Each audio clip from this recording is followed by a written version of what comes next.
Salut les amis, c'est Yo. Écoutez, on est bientôt en 2017, donc voilà, quelques jours avant, je vais vous tourner la petite vidéo de ma game room que vous voyez où on en est en fait en 2016, comment je laisse ma pièce. Mais c'est parti, on perd pas de temps, je prends de suite la caméra.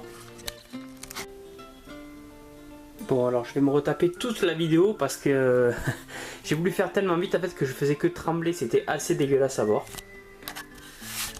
Donc, petite vue d'ensemble. Et on attaque le détail avec ce qu'on a en face. Donc on a un coin Dragon Ball Z. Donc vous voyez là ce sont des decks de cartes qui sont encore neufs sous blister. Il y avait une promo. On a des grosses figurines Ban Presto qui sont en bas, qui sont dans l'emballage. Pareil pour la pop. C'est dans mon bureau en bas. Donc voilà, regardez les emballages en haut. Au niveau de la première rangée, on a donc déjà du Jump Comic Sélection. Alors ça je remercie l'ami Lebani qui m'avait envoyé ça par colis. On passe doucement, vous voyez il y a pas mal de jeux en fond avec quelques figurines. La rangée du dessous, les jeux Super Famicom, toujours des figurines. Derrière des cadeaux aussi, la grosse carte de 4 size à l'époque. Ensuite on a dictionnaire, on a des jeux. Je voulais faire le full set mais il y a tellement de jeux que c'est très difficile, donc vous le voyez avec les jeux Japon de Famicom. La rangée encore en dessous, donc l'animé avec quelques figurines. Et puis tout en bas, l'intégralité des mangas, avec toujours figurines et jeux. Pas mal de choses pour ce qui est des BZ. Donc je me baisse parce que je vais vous montrer aussi que très rapidement que je fais aussi les cartes. Donc on le voit là avec, j'essaie d'avoir toute la deuxième série et la troisième série. Avec quelques petits manquements. Voilà, toujours dur à avoir, c'est les toutes premières séries, celles que j'avais dans mon enfance. Donc ouais, c'est pas super simple. Là il envoie la première série en fait. Tout simplement. Voilà pour ce qui est Dragon Ball Z, on passe à autre chose. Hop. Donc maintenant ce qui est bouquin. Alors ce qui est bouquin, on a donc, je vais faire un peu plus doucement que tout à l'heure, voilà. On a les bibles, alors on a la Super Nintendo 64, les 3 de la PlayStation, la Master System, la Game Boy et la NES. Alors il y a donc c'est du Pixel Love, du Geeks Line. Et pour ce qui est First Edition, ça sera en bas. Donc en bas on avait les magazines en tout premier. Des magazines récents, donc c'est JV et The Game que j'ai arrêté finalement, je regarde plus, je fais plus que les Retro Gamer Collection, ça je suis à fond. Comme son nom l'indique, ça c'est des gros bouquins uniquement sur le jeu rétro. Vraiment pas mal, je recommande, même si le prix est assez élevé, c'est un prix de 13€, il me semble 12,50 €. Des bouquins très intéressants sur l'histoire du jeu vidéo après. Voilà, on a la chance en France d'avoir de super maisons d'édition. Et les 3 que j'ai cités tout à l'heure. En dessous on a des guides, donc ce sont des guides de RPG, puis des bouquins sur le RPG. Voilà, de super bouquins encore une fois. En dessous, les Pixel Love, donc vous le voyez, il me manque pas mal. En gros, je crois que j'ai un peu plus de la moitié. Voilà, je crois qu'il y en a 30 et je dois en avoir 17 ou 16 déjà. En dessous, on a... Oh, je vais m'asseoir, ce sera plus simple, voilà. On a donc les Game Workshop, c'est tout ce qui est sur Warhammer, avec le très vieux livre de règles. Ça, c'est des bouquins que j'adore vraiment. Cet univers de Game Workshop est vraiment pas mal. On a après, écoutez, tout ce qui est séries télé, films et les jeux vidéo, donc pour perfectionner sa culture, c'est vrai que je me suis mis un petit peu sur ces 3 bouquins. À côté, on a les IG Mag, donc les hors-séries, l'intégralité des hors-séries. Et puis en dessous, la partie manga avec ce que m'avait offert l'ami Rudio, les Mar. Derrière, j'ai quelques Naruto. Voilà, et puis quelques cartes DBZ là aussi qui traînent. Ensuite à côté on a la petite table donc avec un petit déco Mario Sonic qui se fight, et puis juste à côté donc vous avez un petit peu des spin-offs qui touchent à l'univers de Street Fighter, simplement avec une petite boîte custom. Je m'approche du Dreamcast Jap, l'Amiibo, quelques figurines de Ryu. Je l'ai bien. À côté, bon, vous le voyez dans l'angle, je passe rapidement, ce sont des doubles de la 3.6. Et puis tous mes doubles de bouquins où on est le héros, parce que j'en ai rentré beaucoup grâce à Boya, du coup on a beaucoup de doubles. On passe à cette partie là, donc avec des peluches de l'univers geek, ces jeux vidéo, ces mangas, enfin voilà, c'est quelque chose que j'aimais bien rentrer au début, c'était fun. En dessous on a ce qui est Dragon Quest avec des super boîtes, je vais passer vraiment en zoom doucement. Ouais, je suis fan de ces jeux donc qui ne sont jamais sortis en Europe, j'ai fait venir ça du Japon. avec des petits guides très stylés, hein, notamment un offert par Boya. Là on a, j'allais dire des spin-offs, mais c'est faux parce qu'il y a aussi de la série principale. Voilà, avec, vous le voyez devant, 3 petits jeux GBA qui attendent juste d'avoir leur boîte. Donc vous le savez, je fais la plupart du temps, c'est moi-même qui fais mes boîtes. Là vous voyez que pour les jeux Jap, c'est des vraies boîtes. Là de toute façon, on chipote pas au Japon. En dessous, on passe à Final Fantasy. Très peu de luminosité, c'est dommage. On a des éléments principaux avec aussi des spin-offs en Jap. Voilà. Alors, je ferai pas la fraude de dire que j'ai le full set. C'est sûr que oui, j'ai du 1 ou 15, je les ai tous. Mais il y a beaucoup de spin-offs à côté qui sont plutôt compliqués à avoir si on veut avoir la totalité, qu'on fait que ça. Voilà, au final, j'ai une collection assez conséquente de Final Fantasy. Hein.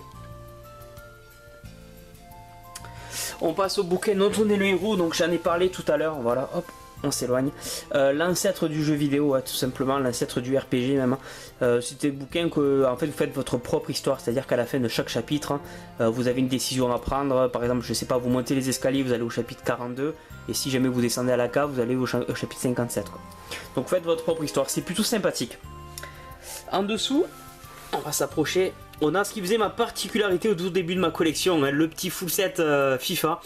Du tout premier, c'est-à-dire le FIFA International Soccer, sorti en 94 donc, jusqu'au dernier FIFA 17, alors que je l'ai en démat et que je vois que le FIFA 16 n'est pas là, je sais pas où il traîne. À côté, même chose, je m'approche un peu, pour les Call of Duty, du premier au dernier, sauf que là aussi, je n'ai pas le dernier puisque j'ai toujours un petit temps de retard pour pas payer trop cher mes jeux. Donc voilà, je me suis arrêté au Advanced Warfare. On revient sur l'étagère principale des jeux vidéo, donc on va passer assez rapidement. On a un petit lot de PS1 où j'ai pas mal trié, j'ai conservé peu de jeux au final. Le pire c'est sur la PS2 où il me reste encore pas mal de jeux, mais j'en ai dégagé pas mal. J'ai essayé de garder les principaux vraiment. Au niveau de la PS3, on peut surtout voir en fait que j'ai pas beaucoup de jeux parce que je suis à fond, vous le savez, dans la Xbox 360, mais moi on a de super exclus, hein. Genre, on voit là les Killzone, les Gran Turismo, les Infamous, les Resistance, les Uncharted, voilà, c'est la base. PS4 même chose, hein, je possède les deux consoles, donc là c'est vraiment, on voit notamment les deux exclus qui sont énormes, The Order et Until Dawn, voilà, avec quelques jeux PSP, très peu. La One, je vais m'asseoir, ça sera plus simple. On a la Xbox One, donc avec peu de jeux là aussi, puisque avec l'abonnement j'ai 2 jeux offerts tous les mois, donc en général je passe mon temps sur ces 2 jeux offerts, ça me fait découvrir des trucs, même si voilà, il y a des jeux que je suis obligé de m'acheter, hein. On le voit notamment avec les Telltale, grand fan de tout ce qui est la licence Telltale. En dessous, on a ce qui est Xbox première génération, là aussi très peu de jeux par rapport à la PS2, tout simplement parce que j'ai grandi avec la PS2. Du coup, quand j'ai commencé à collectionner, c'était très PS2, et puis finalement je m'aperçois que celle-là en a un peu plus dans le ventre, donc je pense un peu plus l'agrandir. En dessous, on a les jeux PC, donc vous le voyez, je vais essayer de m'approcher.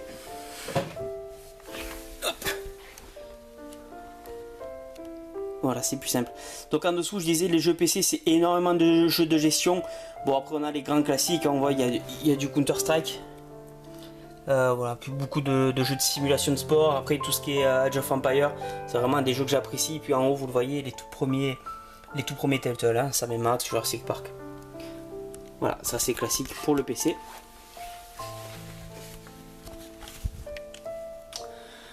Ensuite on a Mega Drive, donc là pareil, j'ai gardé vraiment les gros classiques, hein. Ça peut être les Streets of Rage bien sûr, les Sonic, voilà, on s'est gardé une seule étagère, hein. Même chose pour la Master System, des grands classiques de mon enfance. Voilà. Pour la Wii, peu de jeux au final, mais c'est une console que j'apprécie sans plus. Surtout voir que sur Wii U, je n'ai qu'un seul jeu, c'est le Zombie U qui est sous blister. Normal, je n'ai pas encore la console. La GameCube, pareil, peu de choses au final, vous le verrez, il y a d'autres jeux ailleurs dans ma collection sur cette console. La Saturn a aussi peu de jeux, une console qui m'a pas trop marqué. On passe à la Nintendo 64, on le voit, donc je vous disais tout à l'heure que je fais mes boîtes, ça se voit, vous voyez, il y a certaines boîtes qui sont complètement délavées, elles ont complètement perdu leur couleur, elles sont blancs au lieu d'être noirs, donc des boîtes qu'il me faudrait refaire. Ensuite de la DS, donc j'ai conservé surtout les gros jeux qui me tiennent à cœur, les Ace Attorney, Professeur Layton. En dessous, la SNES, là aussi pas mal de jeux sympathiques, même s'il faut avouer que je n'en achète plus tout simplement parce que maintenant je joue avec les Everdrive, donc j'ai plus besoin de faire trop de dépenses là-dedans. La NES où j'ai pas mal de jeux là, mais forcément c'est la première console que j'ai possédée petit, donc forcément au début je me suis pas mal concentré dessus. Et puis pour finir, Game Boy, Game Boy Color et GBA. Voilà. Donc là je viens de vous montrer, en fait je recule un petit peu, je viens de vous montrer vraiment là où ma collection est concentrée sur les différentes plateformes. Puisque celle d'à côté ne parle que de RPG, donc je vais vous montrer là vraiment des pièces dont je suis fier d'avoir. On a du Seiken Densetsu 3, hein, le Secret of Mana 3. Voilà, vraiment, ça c'est du RPG Jap en fait. Donc on a le reflet, c'est un peu dommage. Le Fire Emblem.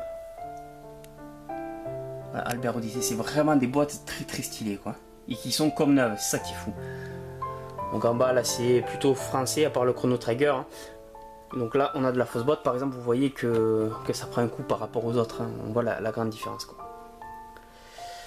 Toujours du RPG, je passe très rapidement. Olive Tom, ça très content de l'avoir. Il faut savoir que c'est pas évident de les rentrer à ces Olive Tom, même en Jap, ils cotent. Hein. Voilà, du Shenmue, je passe très rapidement. Tout ça en fait, voilà, Xbox, GameCube, Wii, PS2, c'est tout ce qui est RPG. Hein. PS1, on le voit en Jap, j'ai rentré très content de les avoir ces deux-là. Le Valkyrie Profile et le Suikoden 2. Hein. On le voit sur DS, des classiques comme Chrono Trigger, Suikoden. Voilà, ça c'est des jeux qui sont traduits en français, c'est pour ça que je les ai rentrés. Les World of Warcraft, à un moment donné, j'avais le délire de vouloir les prendre, ces versions-là cartonnées qui sont très sympas et qui coûtent pas cher. Mais bon, après, voilà, on est passé à autre chose, d'autres priorités. Parlant de priorités, on a par exemple le coin Pokémon hein, qui a quand même de la gueule, je trouve. Hein. On va le montrer en détail. Vous le voyez là-haut, donc on a la version Soleil et Lune qui sont cachées parce que j'ai plus de place. Il faudrait que j'achète un nouveau meuble. Et puis voilà, après je vous fais défiler très rapidement donc l'intégralité des versions, il ne me manque pas une seule bien sûr. On passe un peu vite, je suis désolé. Voilà. En haut donc on a des paquets de cartes hein, qui sont dans leur box. L'intégralité des guides, il m'en manque qu'un en fait en français. Pour les versions principales je parlais pas des spin-offs où c'est un peu plus galère. Certains codes, certains j'ai eu du mal à les rentrer d'ailleurs, bon, il m'en manque qu'un.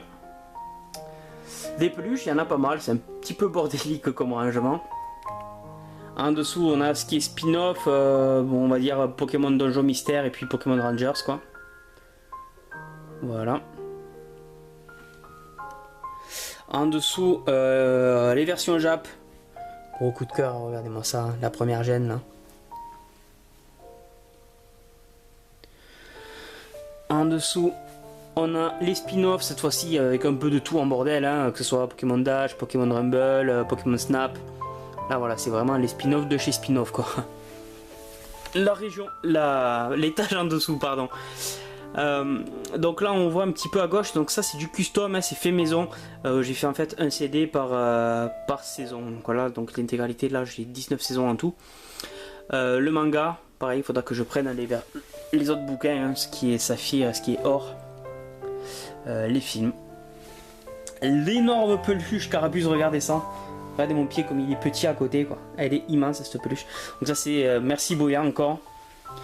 Boya qui a participé vraiment à beaucoup de choses de cette collection Pokémon, hein. Je lui dédie un peu. On va prendre un classeur, vous montrer un petit peu les cartes. J'ai des milliers de cartes. On va pas trop s'attarder dessus, mais juste vous montrer que comment ça a été rangé. En fait voilà, j'ai fait une ligne par Pokémon. Donc là vous voyez Bulbizarre, Herbizarre et Florizarre, forcément les trois premiers. Donc ce qui fait que tous les classeurs sont plutôt remplis, presque tout complet. Certains manquements, bien sûr, par exemple là on voit Mélodelph, il me manque une troisième. Voilà. Vraiment content de ce système de rangement que j'ai fait pour mes cartes, ça va, je suis pas assez passionné pour faire vraiment le full set quoi, mais j'aime bien cette petite collection. Alors qu'après on voit des très grosses cartes, il y en a une qui m'a été offerte par Zegma, c'est la Tortank qui est énorme d'ailleurs, je sais pas où je l'ai mis, je l'ai peut-être revendu. Je déconne bien sûr, elle est là. Voilà. J'adore ces grosses cartes.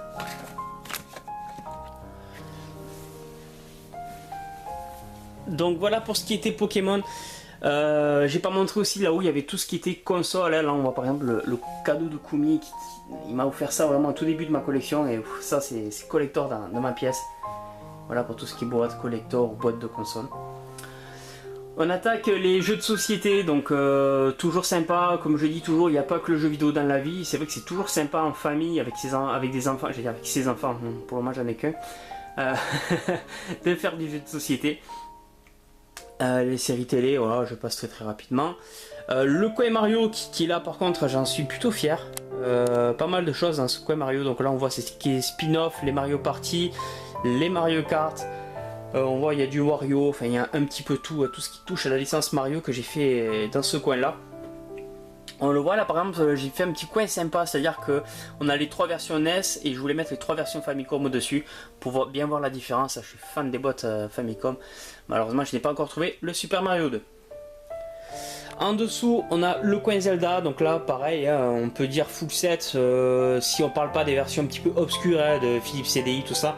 Là c'est vraiment je possède uniquement les trames principales on va dire, avec une petite mention pour ce petit Zelda en Jap, l'Ocarina of Time, que je trouve vraiment très stylé.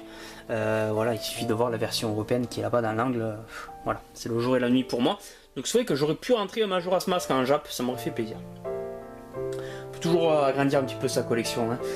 Au niveau de GTA, donc ma saga préférée de l'époque, qui l'est toujours je pense, même si j'y joue un peu moins vu que je les ai tous finis. Le petit GTA, voilà, vraiment très fan de cette licence. En dessous, les Resident Evil, donc là pareil je pensais posséder le full set, moi en réfléchissant un petit peu c'est vrai que je n'ai pas les versions 3DS ou les consoles, les versions portables tout simplement, les versions Game Boy Color aussi. Voilà, ma prône est plutôt complet. Le Silent Hill c'est pareil, une licence qui me plaît, voilà, que ce soit Resident Evil ou Silent Hill j'adore ça, même si j'ai peur des jeux qui font flipper. J'adore regarder des let's play, j'adore un petit peu me cultiver sur l'histoire que peuvent avoir ces deux licences. Il y a quelques jeux Dreamcast en bas, vous voyez, avec le vinyle collector de Abe. Et puis bon, il y en a beaucoup qui devaient attendre, c'est ce coin-là, le coin du full set 360. On a complété donc voilà les 2 étagères Billy. À voir que sur le côté, vous voyez, il y a encore une petite pile là-bas. Ça, c'est tout simplement des jeux que je ne vous ai pas encore présentés en vidéo, donc je les ai pas rangés. Et de toute façon il va me falloir acheter un meuble en plus puisque ça ne passe plus. Voilà, le meuble qui viendra ici où vous voyez les PLV, Far Cry 4 et Zelda Majora's Mask. Au dessus on a tout ce qui est matériel annexe un petit peu à cette console, que ce soit la guitare, que ce soit la platine, des manettes, les buzzers. Alors j'avais eu une idée aussi, ça aurait été de vous faire une vidéo où je défilais très doucement l'intégralité du full set comme ça. Je sais pas si ça peut en intéresser certains, à la limite je vous le ferai, là, je vais vous faire juste la première ligne.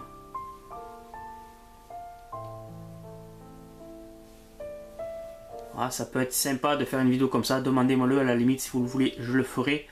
Après on peut peut-être attendre d'avoir l'intégralité du full, ça peut être un peu plus sympa encore. Si je devais en montrer un, bah, à la limite ça serait le jeu le plus chiant à choper sur cette console que je possède et qui est ici. Je suis obligé de le montrer. Le Monster High, donc une nouvelle élève à Monster High que m'avait trouvé l'ami Overfirst. Voilà, ça j'ai rentré ça dans le full set, je l'ai payé 20 balles. Alors qu'au final celui-là il est quasiment introuvable en français, hein. C'est vraiment le jeu le plus chaud à rentrer sur cette console. Voilà. Donc je vous ai montré l'intégralité de ma pièce, je vais très rapidement vous refaire le tour du propriétaire. Donc je l'ai dit, le coin Xbox 360, le coin DBZ, le coin bouquin. J'espère que ça ne me donne pas trop le tournis ce que je suis en train de faire. Voilà un petit coin bordélique sur la table. Le coin Dragon Quest et Final Fantasy. Livre dont on a l'héros, le full set FIFA et Call of Duty. Et puis voilà, là donc c'est les 2 étagères où vraiment l'intégralité de la ludothèque est là, hein, je la concentre ici. À côté le petit coin RPG. Il vient ici le coin Pokémon. Voilà, puis jeux de société, séries télé, Mario, Zelda, GTA, Silent Hill, Resident Evil. Voilà, bah écoutez, j'espère que vous avez aimé cette vidéo. Je vous souhaite à tous de passer de très bonnes fêtes de fin d'année. Je pense que ça va peut-être sortir même le 31. Donc laissez-moi vous souhaiter une bonne année à tous. Soyez heureux. Et puis surtout, le plus important, jouez bien. Ciao tout le monde.